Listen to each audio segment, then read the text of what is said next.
Hello, ladies and gentlemen, and welcome to Beyond the Music, a little special here on the channel. My name is Mike Larkin, and joining me is my dude, a very multifaceted individual. My goodness gracious, from wrestling to graphics to video, now he's doing his thing on the music front. Dazzy Lea, Dazzy Dangerously. What's up, Captain? I'll take that multifaceted. I haven't been described that way before, but I'll take it. Hey, man. I mean, as long as I've known, Man of many talents. yeah, as long as I've known you, you've always been so persistent and so with precision with what you do with the craft that is podcasting and videos and graphics and everything. So, I mean, this is just another layer and extension, Mr. Dazzy Dangerously. And I will say this, folks, as I've listened to this over many, many times, including last night, Dazzy, these songs are doggone not only good, but dude, I'm really enjoying this, man. You really got a thing going with this. You know what? There's only two artists. I use that term loosely, which you'll find out why in a minute. That I play in my car. Linkin Park, obviously, Yes. and Captain's Revenge. It is on repeat, which maybe blowing smoke up my own ass. Maybe a phrase you could say for that, but because it's not like me singing, I can kind of enjoy it as if it's not me, which is probably why I play it so much.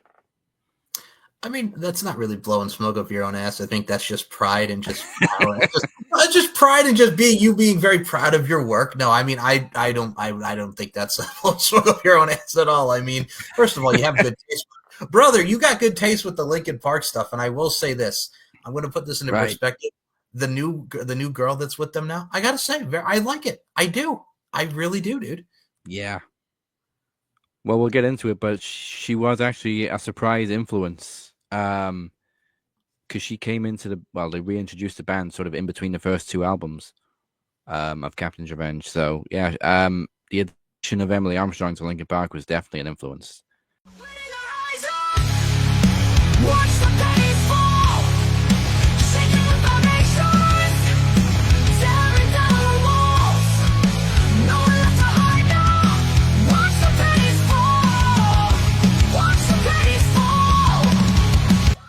Which obviously saw the introduction of a female voice in the second album.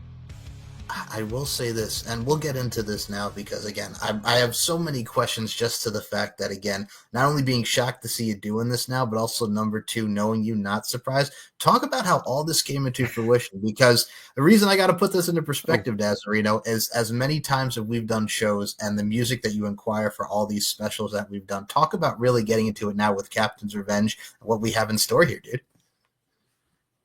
You know what? That was probably where it came from. All the specials we do. I mean, obviously, from the years of doing Max, we like to do theme songs. And the problem with theme songs is sometimes you get a little thing called copyright. Mm-hmm. So you can't use that music. So obviously, the last few years on Max, I would be scouring YouTube for like copyright-free music. On Lap, I know are a great artist for copyright-free music. A lot of people use them, and they produce a lot of songs fairly often. So that's probably where it came from. I follow these channels where they introduce copyright-free music, and one came up suggested one day. I looked at the description, and it just said, "Made with Suno," and I'd never heard of it. So I was just like, "What the hell, Suno?" So checked it out. Found out it's basically this website where you can just create music. And you can add your own lyrics. You can pick and choose how it sounds. You can. That's the thing too. It's not like just a prompt. You don't just like say make this song and then AI does its thing. Suno kind of gives you the ability to a certain point and then continue from that point. So there's songs on these albums where I've had like 5 or 6, maybe more starting points where I've maybe done the first verse and it's continued, but I've gone back and wait, no, stop it there. I want it to sound different from here on in. And I've probably done that about a dozen times in one song. So you can influence how it comes out. It's not just a case of putting in a prompt, like I said, and then being happy with the result. You can play around with it, and you get multiple uh examples to choose from to begin with, and then just take it from there. So I did that with Rise, which was so we were looking for a new theme song for Max when we were trying to do a reboot, and I wanted it to be like like the Rise War song from the Attitude Era, Oh no, Born no, in Your it's the Eye. I life wanted in the something box. that's the one. The iconic guitar riff, the lyric you can't fucking understand. Uh, I wanted something like that, and so the first thing I put in, I didn't actually have lyrics. I just wanted. I'm trying to think what I'd said. It was like a gritty, industrial, alternative rock song, um, and it kind of something you'd play in a warehouse because obviously I was thinking of that original Royals War intro, and it was in the warehouse and the burning barrels and everything. It was so cool. Um, and the result that came pretty much right away actually was the one we ended up using for a little bit, which was Rise. And then of course I played around with the lyrics and added them, and it did sound very, very similar to Thorn in Your Eye. So I just thought, well, that worked out well. Um, I used to write songs a long time ago when I was a lot younger. I wonder if I can maybe bring one of them to life. So the first one I tried was Paralyzed, which is the first track on the first album, Monster, and was just completely blown away by the result that I got, and obviously realized I was onto something. I have to say this, and I'm going to put this into perspective. Being the wrestling fans that we are, you always just pop me with the Raw's War, make it face down. Like, no, that's the thing too. And I actually was. It's funny that you mentioned wrestling because I'll tie in music and wrestling in here because like everything that music and wrestling it equates to, it's about evoking emotions and eliciting reactions and setting the tone for what a podcast is going to be, what a song is going to be, etc. And that's what makes the precision and the synergy that goes into your work in all facets of the art form that is music. So I got to ask you, when I listen to a lot of your songs, it reminds me of this, and we'll tie in wrestling to this. Think of like the Ruthless Aggression era when you're listening to Vengeance 2002 and Downfall by Trust Company is on there, or you got Falling Apart for them for the Royal Rumble of 03, and all the bands that they used to have before we had the Demi Lovato's and the Weekend. God, Oh, dude, right? right? Like, the it's the so the true. 2000s vibe of music and wrestling was unmatched. It Unbelievable. introduced me to so many bands. I think the Ruthless Aggression era defined my taste in music. Like I grew up with my dad's old LPs. So like, when I was like 10 or whatever, um, there was Black Sabbath, there was White Snake, there was Maiden. So, I've been into metal from a very young age, and then yeah, wrestling evolved that taste into bands like you just said, Trust Company, Trapped, Saliva, Seven Dust, all those mid 2000s, early 2000s new metal scene bands, and then obviously, of course, Linkin Park Rest will in peace, forever be Jeff. my number one. Mm-hmm. Oh yeah, Oh, dude, I still remember first hearing One Step Closer, and I think any of our people around our age will. When you first hear everything you said to me, One Step Closer to the End, I'm about to break. MTV played that on TRL. I remember the first time I'm like, "Who is this?" Because I want more of this, and then Crawling comes out, and oh, dude, like I remember that as a kid watching Carson Daly on TRL, freaking do that. My goodness, but yes, that's the thing about Sean music. God, Shaun of the Dead reference. Hybrid Theory was the second album I ever bought. really? I think the Wow.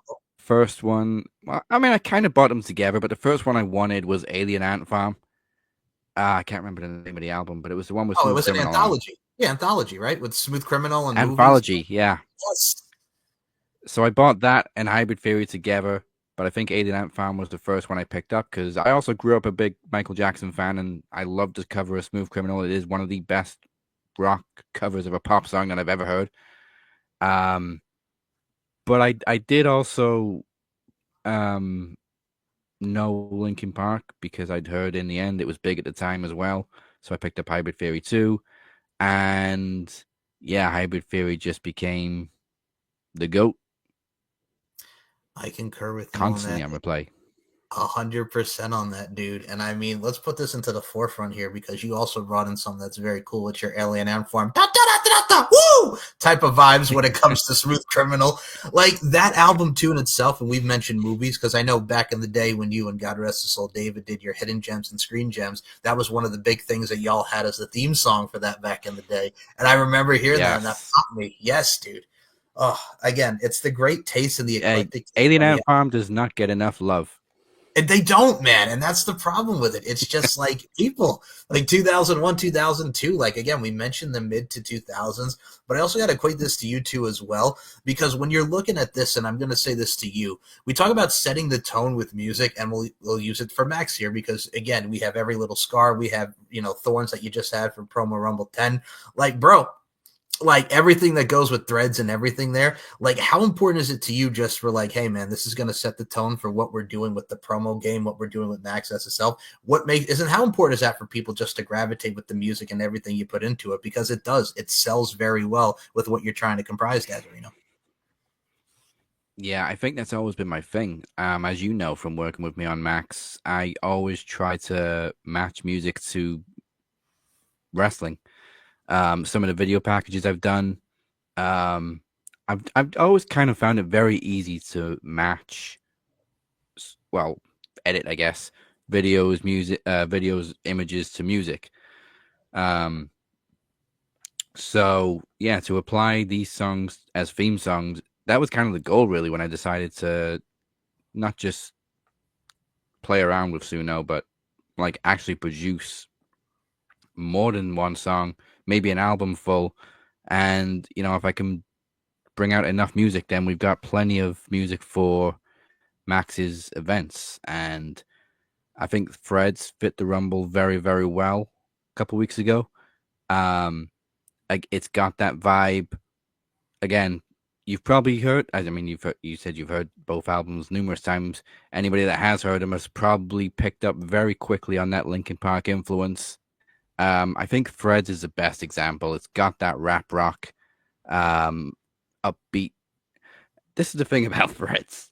Um, Threads is a very upbeat song, but it's a very depressing subject. Yeah. So it kind of that's the balance I was going for, though. I'll actually say the original title of Threads was just Apocalypse, because it was just a song I wrote about nuclear fallout and the aftermath and everything. And I just it wasn't supposed to be an upbeat song. It was supposed to be rap rock, but as I was writing it, it became more and more upbeat. And the more I thought about it, I thought this is a very depressing subject about nuclear stuff.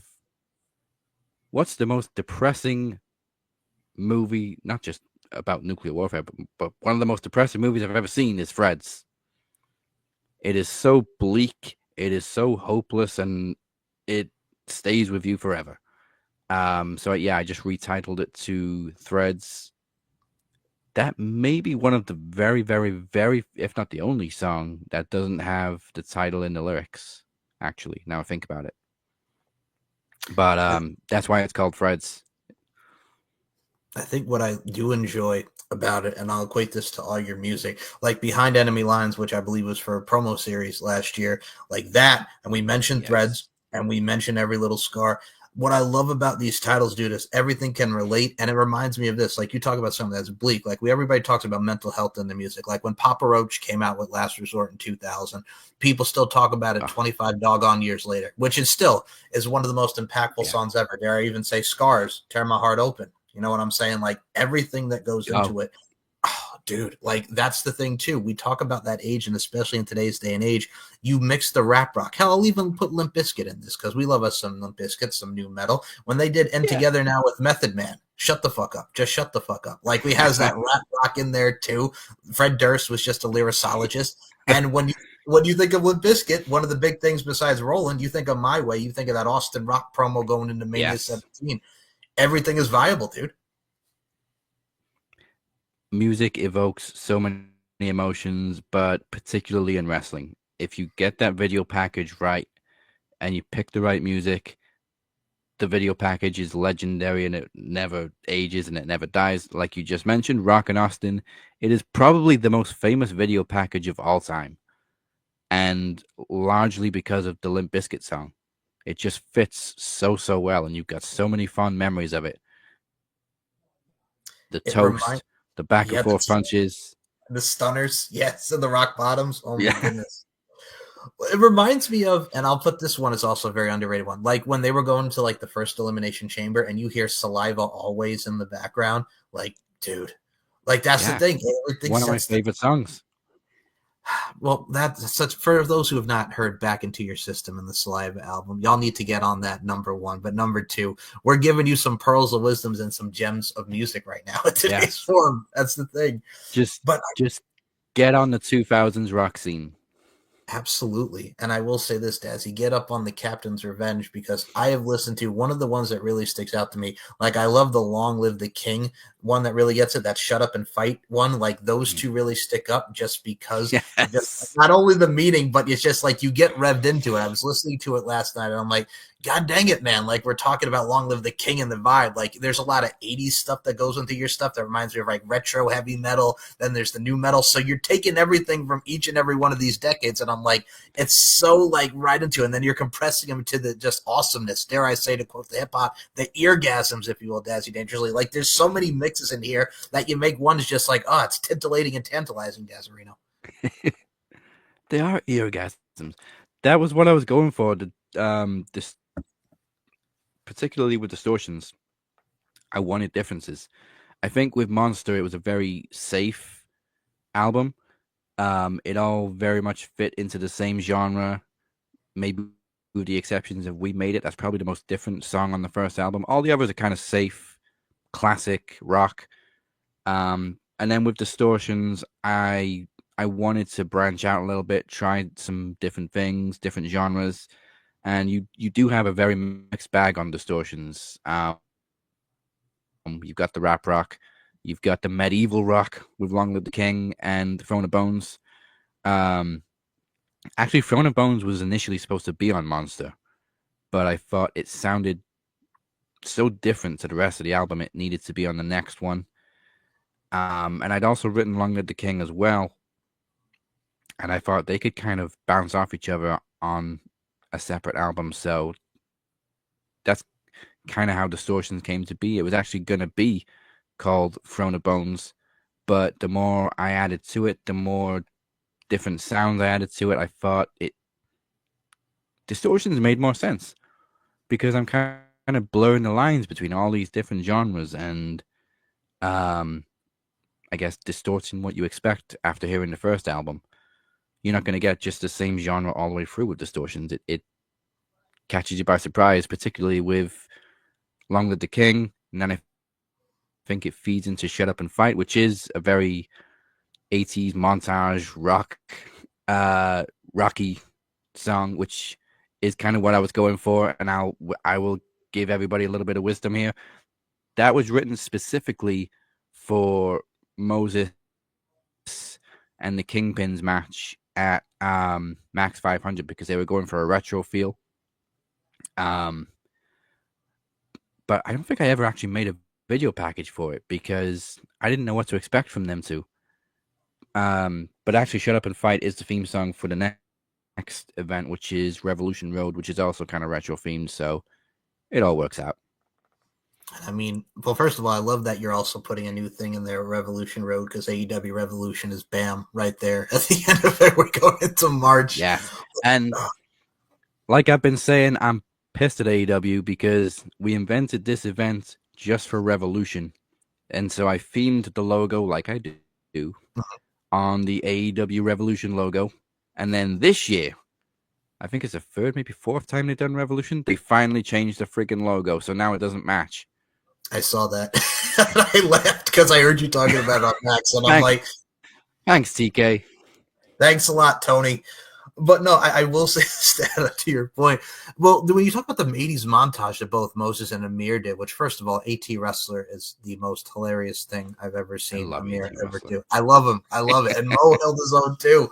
But that's the thing. We have our surroundings that really inspire us. And like you mentioned with like the female singer now in Linkin Park, one other name I'll mention here, like, dude, when you hear Amy Lee and her distinctive voice, and again, we're going back to 2000s, folks, but 2003, that Fallen album, and that what Evanescence did right after that, it's something that sets the tone. You mentioned female singer come with monsters and distortions, man. Like those female singers have the distinctiveness and also just it adds more to the overall repertoire.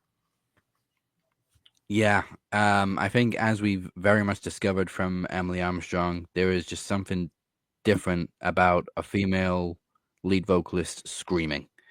Like Chester's scream is iconic.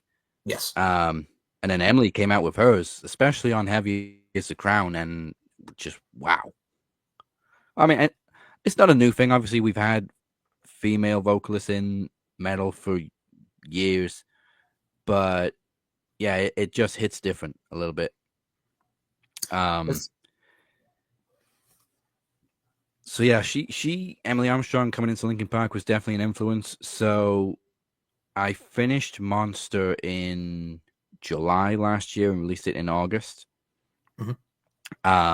And then I suppose technically I already went straight into writing distortions because technically Throne of Bones was already written. Um, so yeah, I released Monster and then went straight into the second one without a break.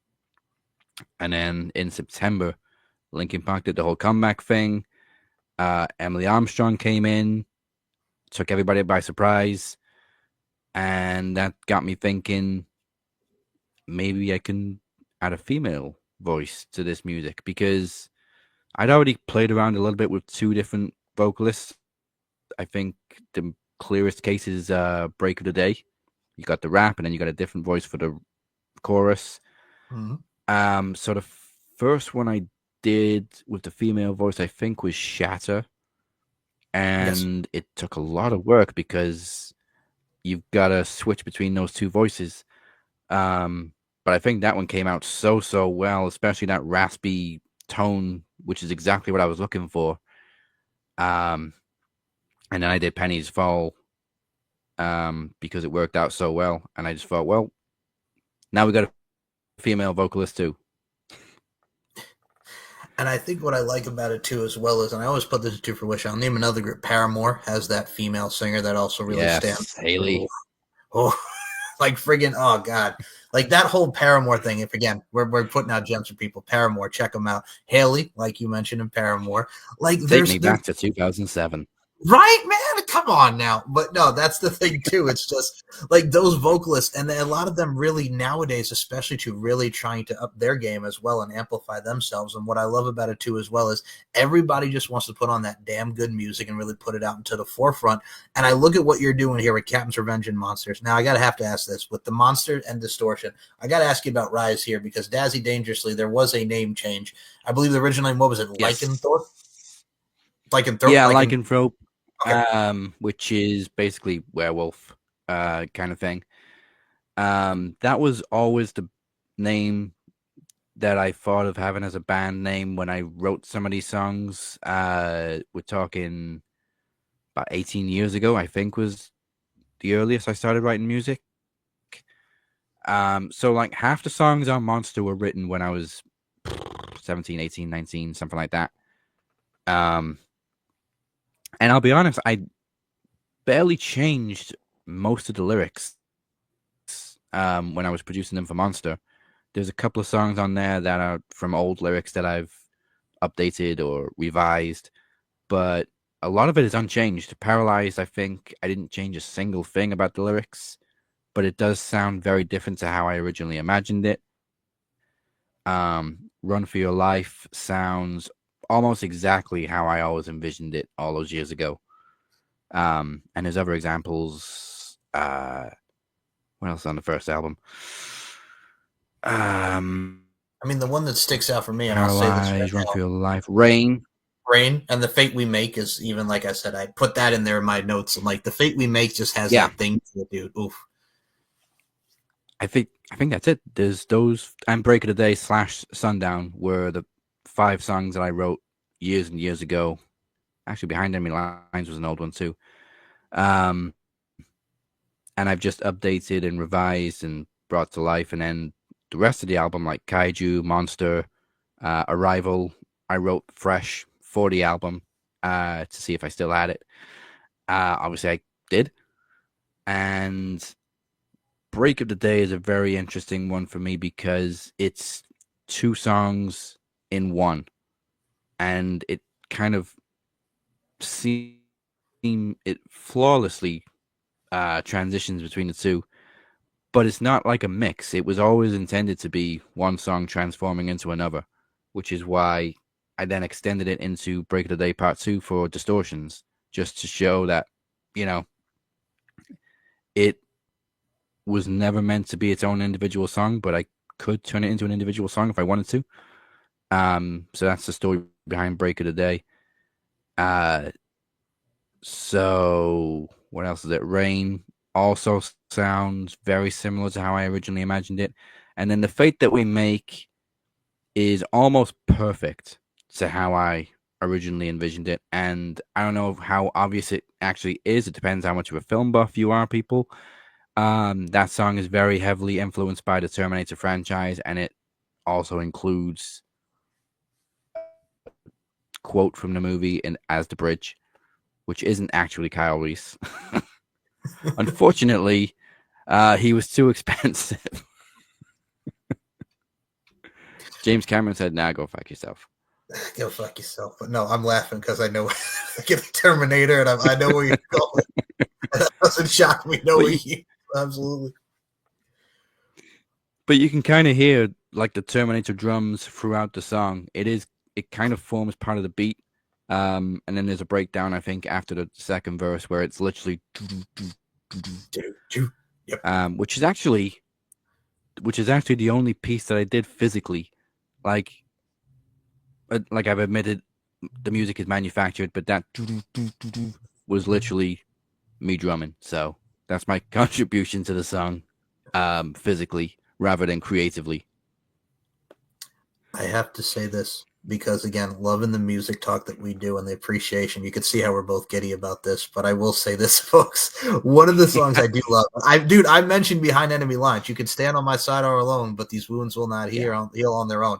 I love the lyricism behind it, and it just sticks out for me because it gets me going. I don't want to say it gets my goat, but it gets me. I feel the flow, and like that's one of my big go tos. That's on my playlist because I put a lot of your stuff on my playlist. Can I ask you about Behind Enemy Lines because I love that doggone song, man. Yeah. So again, that's another one inspired by Linkin Park, but it's inspired by one of their less famous songs. So that's one of the ones I wrote about 18 years ago, and it was directly inspired by Across the Line, which was a B-side on one of their underground albums. And yeah, it is very similar to how I originally imagined it. Um, I don't really think there's any like hidden message in that song. It is literally about being behind enemy lines. Uh, it it's heavier than I originally intended it to be, but again, as I was producing it, and as has happened with a lot of this music, they tend to kind of develop their own life during production, and they end up sounding different to how I intended it in the first place. But I'm like, okay, yeah, that's better. We'll go with that. And I will say this, and it's funny, like I look at those songs, and I mean, you had stuff like Rain and Rain 2. It reminds me of like back in the day, and I'll take everybody back to '05 and '06 when Breaking Benjamin, and it's one of my favorite albums when they did the Sooner or Later album, and they had that song, and they had all these amazing songs like Rain, Rain, Go Away, Come Again Another Day, All the World is Waiting for the Sun, the Yeah, pop version, the rock version, like they both were cohesive and just so good. Like even something like that, like Breaking Benjamin had these like polyamorous, and it's just like holy crap, they're talking about the rain, and it's like you can feel it, man. It's the feels. yeah. There's something about Rain. It just like actual Rain. I'm talking about, not the actual song. Right. Rain itself just evokes emotions. I don't know what it is. which is how I've been able to write multiple songs about it. So the story behind Rain and Rain having a Rain 2 was Metallica actually have The Unforgiven 3 times. They got The Unforgiven 1, 2, and 3. Um, so I wanted to do 3 songs with the same title but completely different. So Rain 1 and 2 were both written many, many years ago. And as I was looking through, because I kept these lyrics since I was like 17, just like piled up there in a box. Um, and I had Rain 1 and 2 written. And as I was looking through them, I thought, did I do a Rain 3? I'm sure I did, because I always intended to do a trilogy. And I found that I started Rain 3 but never finished it. So there will be a Rain 3 someday, and there will actually be some breaking news at the end of this, which applies to Rain 3. But yeah, it was always intended to be a trilogy, and it was inspired by Metallica having the Unforgiven trilogy.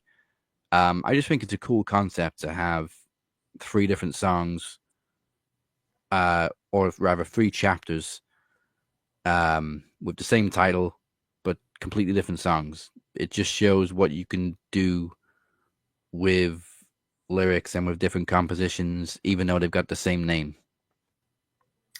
I think it's just what I love about it too is it has that extension to it, many different parts to an amazing song and amazing craft, penmanship, putting that pen to paper, so to speak. And I go back to wrestling for a second because I think if it might have been Unforgiven or one of those doggone breaking points or whatever WWE had, they remember all nightmare long, freaking Metallica, because I hunt you down with no mercy. Like, oh, dude, like that sort of reminds me of like the all nightmare long back in '08. Like, dude, come on now. Yeah, people sleep on the later Metallica stuff. Come on now. Saint Anger, friggin' SummerSlam '03, like a lot of that stuff. Come on now, Yeah, people. let's defend Saint Anger a little bit. Yeah, okay, it probably was one of the worst albums, but I like Saint Anger. Not Same so here. much the album, but Saint Anger and Frantic was another good one. But yeah, a lot of people hate that album. It reminds me of just because I'm again, this is my nerdiness too, like you, like Mission Impossible 2. Like, do you bury me when I'm gone? Do you teach me while I'm here? Like I disappear. Like so underrated, man. Like so good. Again, wrestling heavily influences our taste in music. It does. And I mean, I look at it from the But taste yeah, of I was well, blown away because they actually used Metallica. I know, right? Actually, I remember like when Right. SummerSlam, right? Like when SummerSlam '03, like when you see like the graphic for like Shane McMahon versus Eric Bischoff in the Elimination Chamber and all these matches that are happening, and then you see like 2008 going for Triple H and Jeff Hardy and all these matches. It's like, holy shit, let's go, let's Yeah, go. but it was like you were saying earlier, like in the early 2000s, they were introducing us to these bands that we hadn't really heard of, like Seven Dust and Trust Mhm. Company and stuff like that. And then they come out in, what was it, 2003 with Metallica, and you're just like, wait a minute, Right? I know Metallica. They're using a Exactly. big name band. So yeah, we Exactly. got fond memories of Saint Anger because of that. Absolutely. It's like when they had friggin' Creed, like friggin' Young Grow Old. It's like one of the most random Creed songs for Backlash '02, fighting the boy and the man. Like that. Like you saw a lot of influence from the early 2000s to what we were getting with these video packages. And I mean, the other one I got to mention to you is Right. We Made It. Good. Yes, we made it. Like ships in the storm, but we kept pushing through cold and warm. Dreams shattered, our spirits would lend, breaking down walls again and again. We made it. Oh, can't you see? Through the blood and the tears, we found our way free. Rising like giants with hearts full of fire, climbing that mountain higher and higher.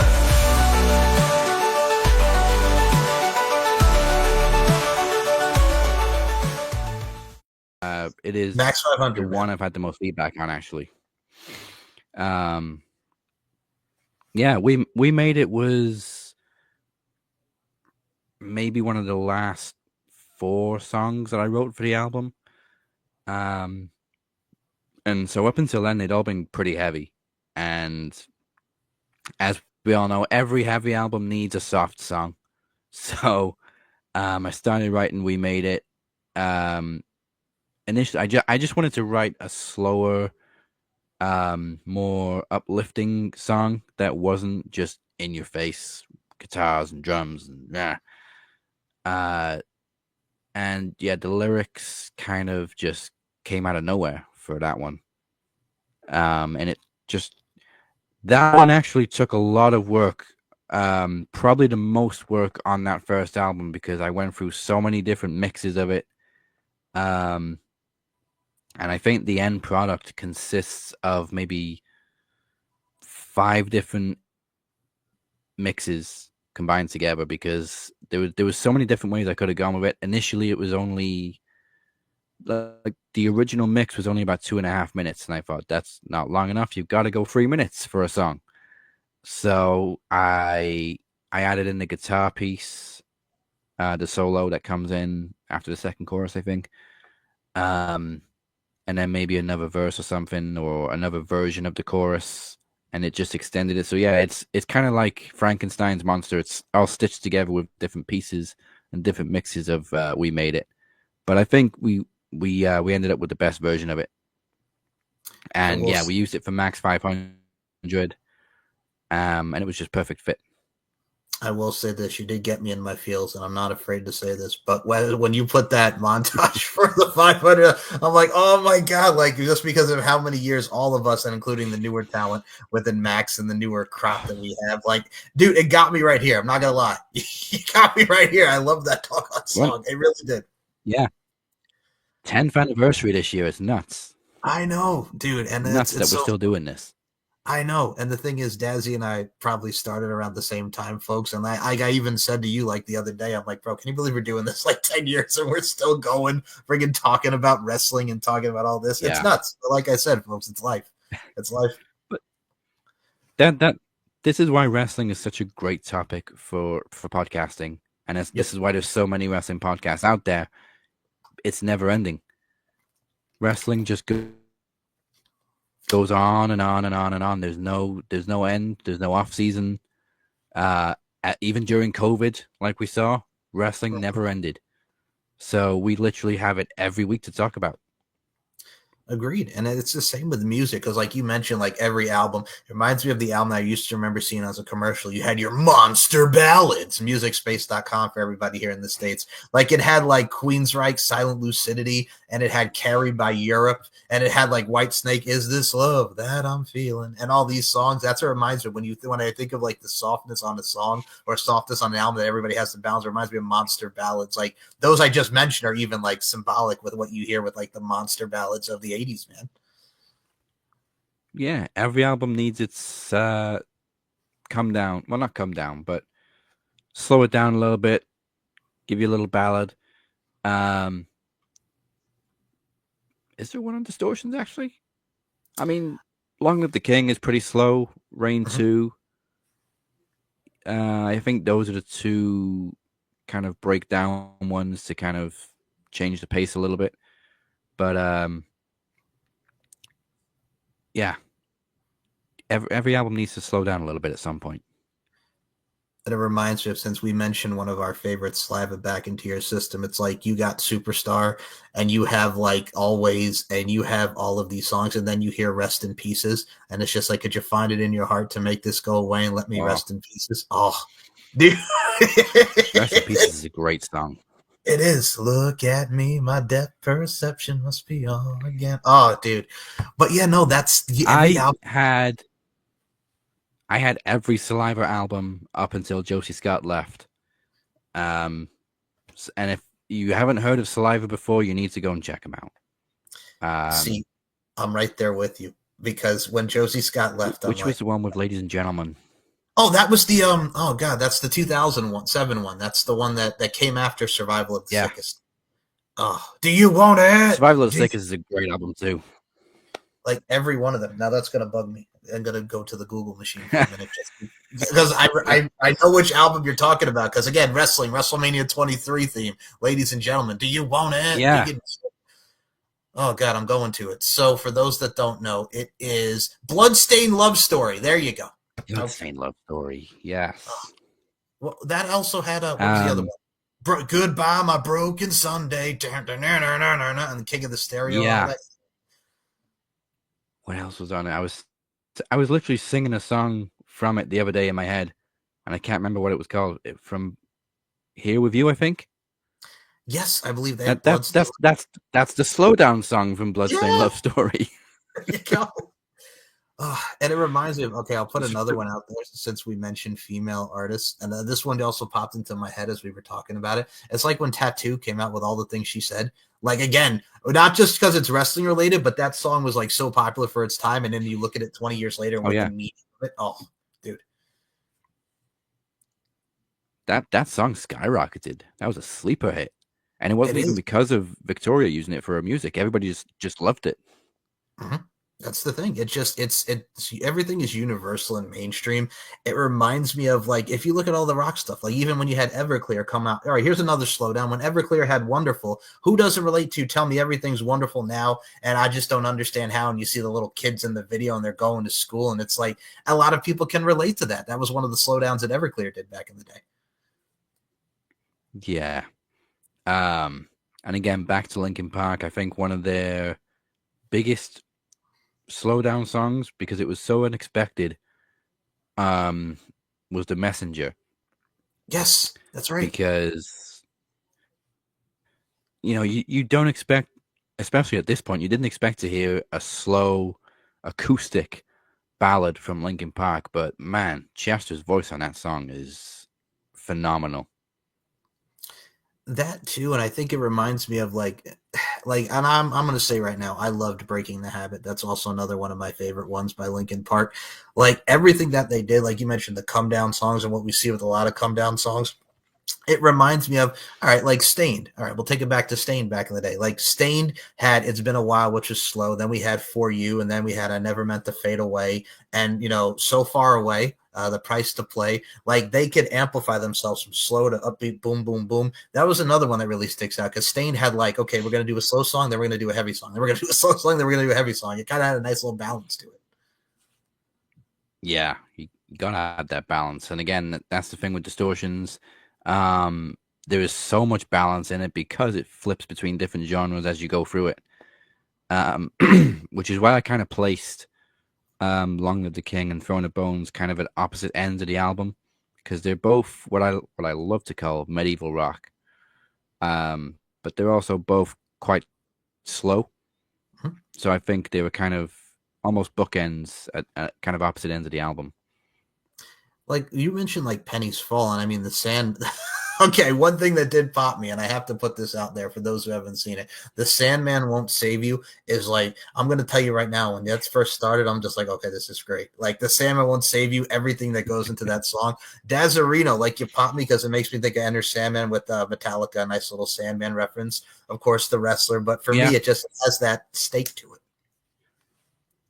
Well, I mean, I'm not going to pull any punches. It's very heavily references Nightmare on Elm Street, which explains the cover, which I love that cover actually.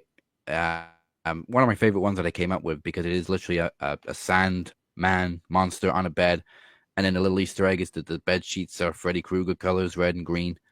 Yeah, and so you've got the bridge in that song, which is a rewritten version of the classic nursery rhyme from Nightmare on Elm Street, the 1 to 10. So, that's that the third song I've done actually that's references to a movie. So you got Sandman, references to Nightmare on Elm Street, The Fate That We Make, Terminator, but also on Monster there's Kaiju. And literally the only reason I wrote that song is because I wanted to write a song about Godzilla, because I love Godzilla. That's it. So I wrote a song about Godzilla. Well, who does it? That's a classic But series. I never actually mentioned Godzilla. But obviously it's there in black and white and neon blue. Ground opens up and the skies get darker. The king of the kaijus come to conquer. We'll never be the same. It's burning down in flames. Is this the end of days? It's not our world. It's not our world anymore.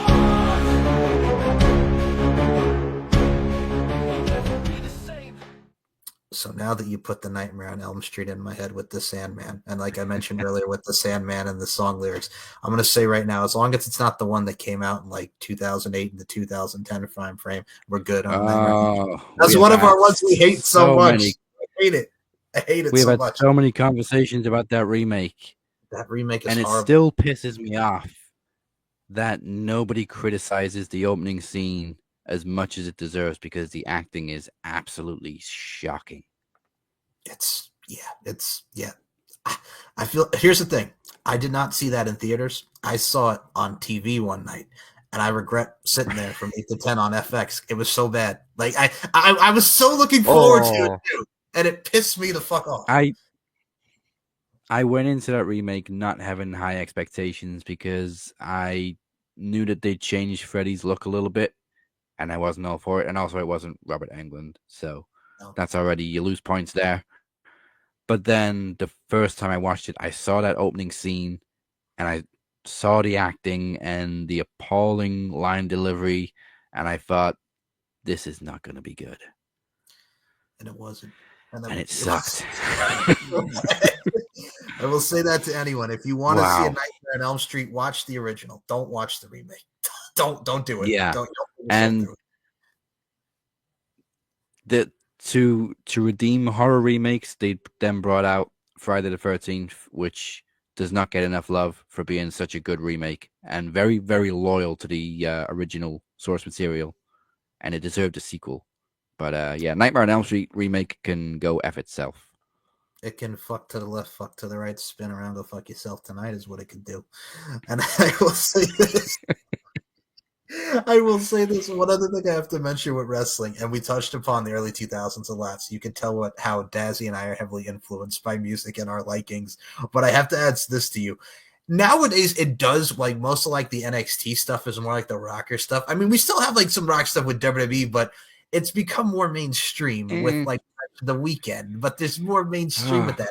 Not bad, but it's just like, how many times am I going to hear The Weeknd? How many times am I going to hear Flo Rida? And it's like, we need to get back like that, man. I will say this. Obviously, they brought in more celebrities since they've gone to Netflix and stuff. Right. They were in Atlanta a couple weeks ago. Yeah. And they brought out all these rappers.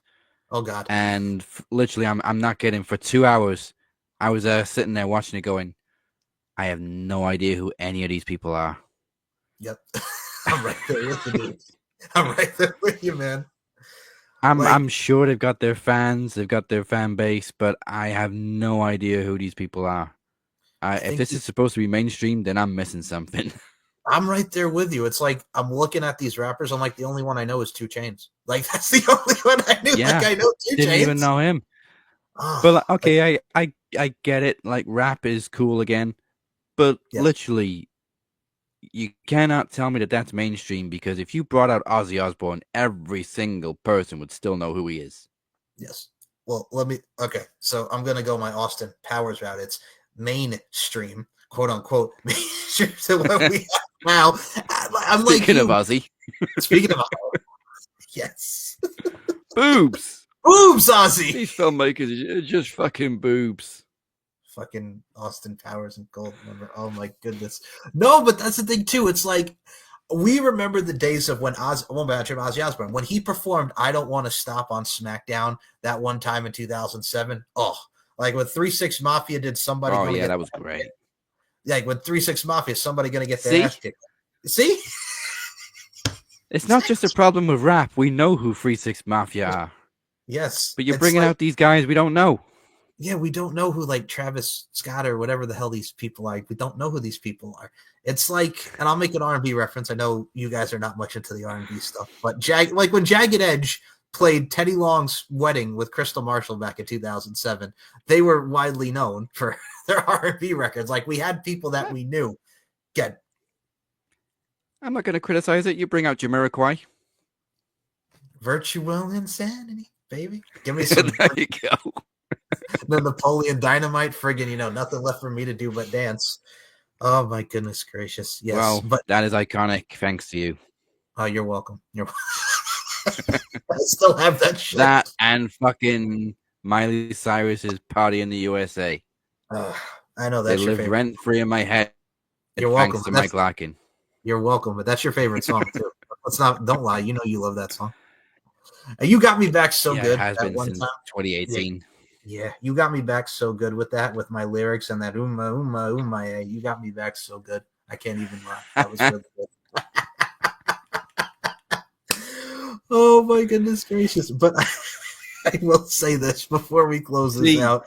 Good, brother. This is why I asked you to interview me about the music, because music has always been a thing we've talked about, not just wrestling.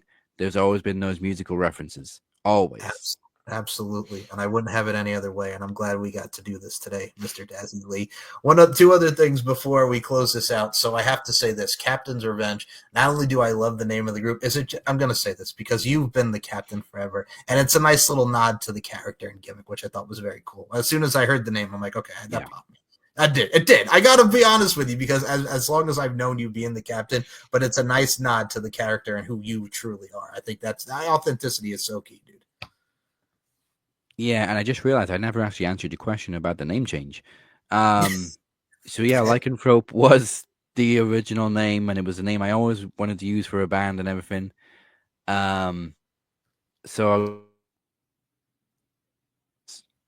tracks, and then I found out that there is a band called Lycanthrope, so that went out.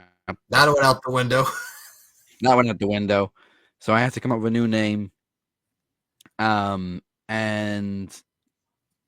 it actually took me a while to come up with Captain's Revenge, but then it seems so obvious because, like you said, I do go by the name the Captain. I am an avid rum drinker, and there is of course Captain Morgan. And I actually mixed my own spiced rum once, and I called it Captain's Revenge. So, makes sense. It comes full circle.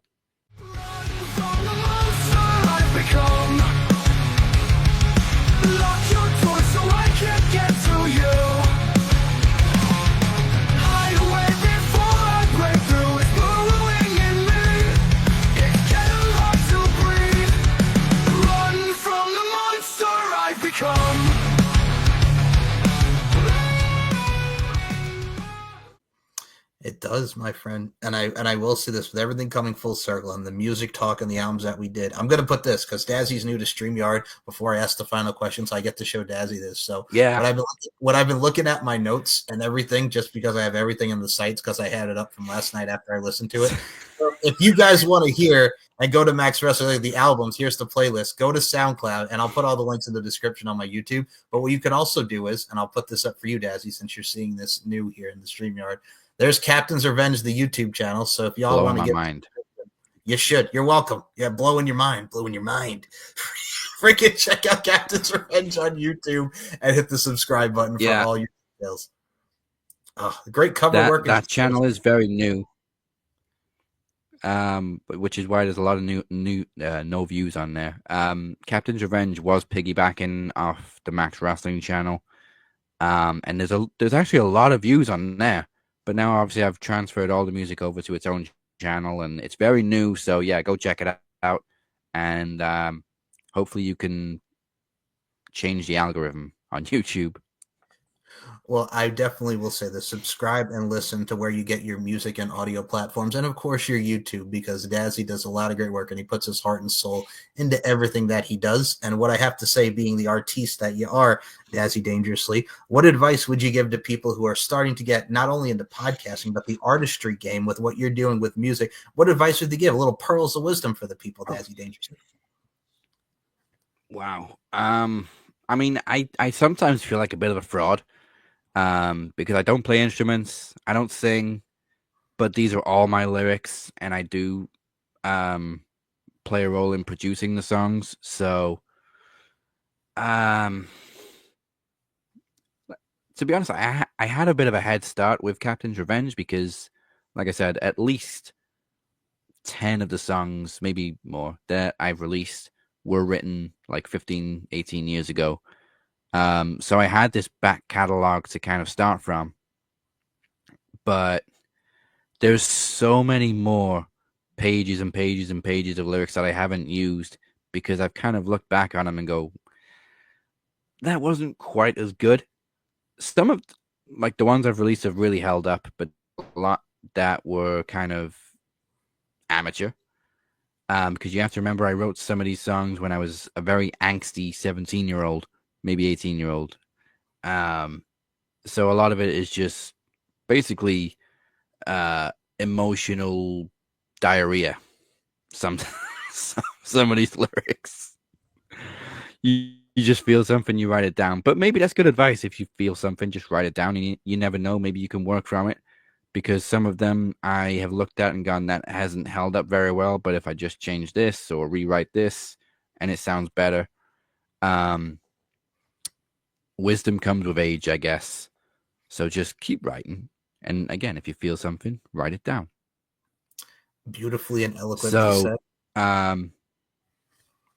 Yeah, and then with podcasting, as I've always said, the more you do it, the better you get at it. I have made it very clear many times that I hate listening to the first couple of Max episodes because it was very new, it was very awkward, but we've been doing this for 10 years. You evolve, you get used to it, and it becomes second nature. So, yeah, just the more you do it, the better you get at it, and the more natural it feels. And so, yeah, breaking news. First of all, I'll make it clear that the first two albums were both written and finished producing by September of last year. So all of this was written way before a lot of stuff that I've been going through lately, which hasn't been a secret.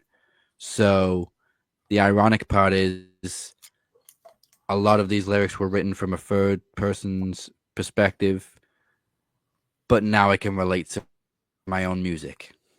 Very ironic. However, there is a third album coming. It is completely finished, and this one is a little more personal because they've all been written fresh since like October, November. But I do also think that this third album is the most complete one so far. It has an intro, it has an intermission, so it feels like a really cohesive album. Some of the tracks blur into each other. Um, I I feel like this one is kind of like the holy grail of the trilogy so far. Um, I'm proud of Monster. I'm proud of Distortions, but I am definitely most proud of this upcoming one, which is called Clarity, and it will be released on. Let me just double check. May 23rd. So another Friday. But yeah, I think this one's gonna hit people like a bomb. I really do. Monster was like I said earlier, Monster was a safe album.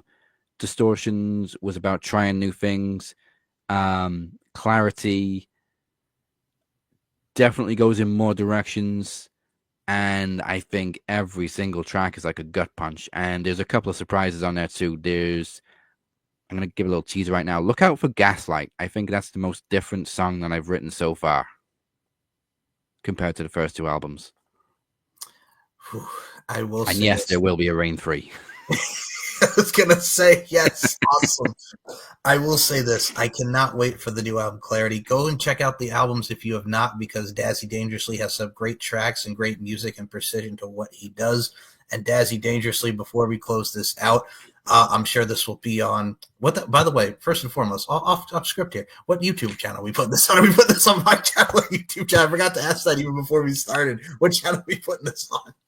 We can simulcast. That's what people do these days. Yes. Put it on both. All right. Well, actually, I mean, I'll put it on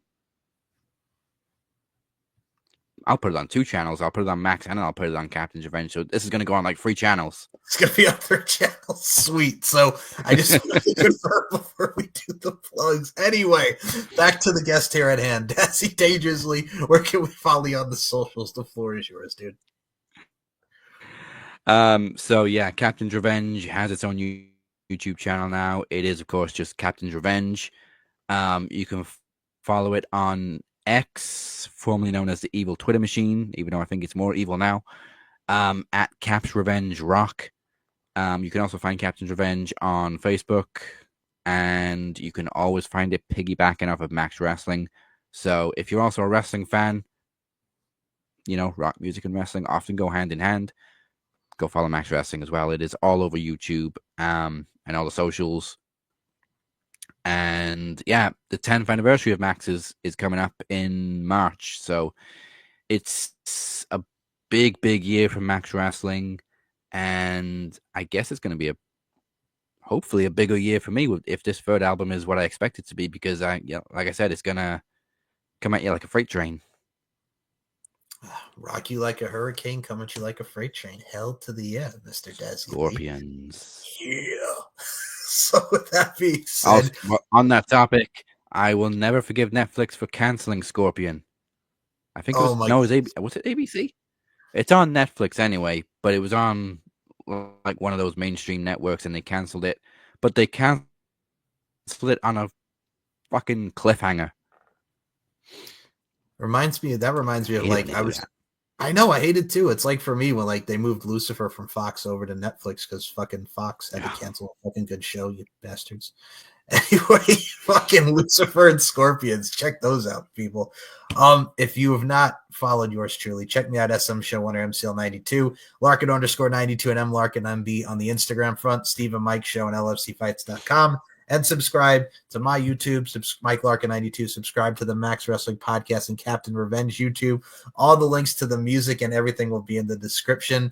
And I will say this, Dazzy has been so kind, and I appreciate you for this. There are some Max Wrestling episodes on my YouTube channel. So if you want to hear our hilarity, if you want to hear our music nerdiness and our wrestling takes and my love for Rachel Riley, you can check out the Max Wrestling Podcast. Yeah, we're throwing it back to Rachel Riley, goddammit. You can check those out on both respective channels. So with that being said, for the Captain Dazzy Lea, my name is Mike Larkin. As I say with each and every one of these shows, life is an art form where we're all applying our crafts. Continue to apply your craft in amazing fashion. And as Dazzy Lea said, write what you feel. Thank you all for listening.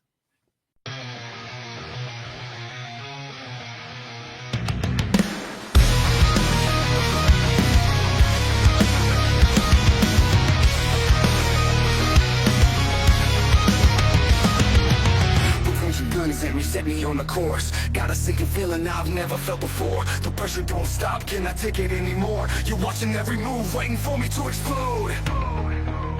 It's time to write my own rules and take it on the road.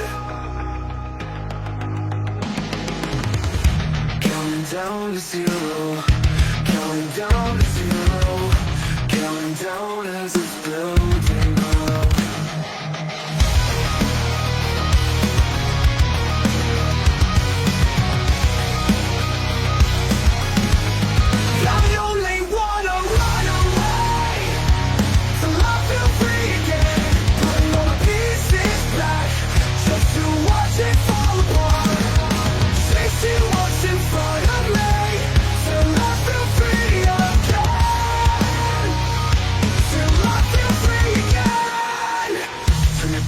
See if I care. I know there's gotta be something better somewhere out there. Stepping out the dark in the rarefied air. You're the one that loaded every bullet I fire. The pressure's alight, watch the smoke rise higher. Counting down to zero, counting down to zero, counting down as it's building up. I only wanna run away till I feel free again.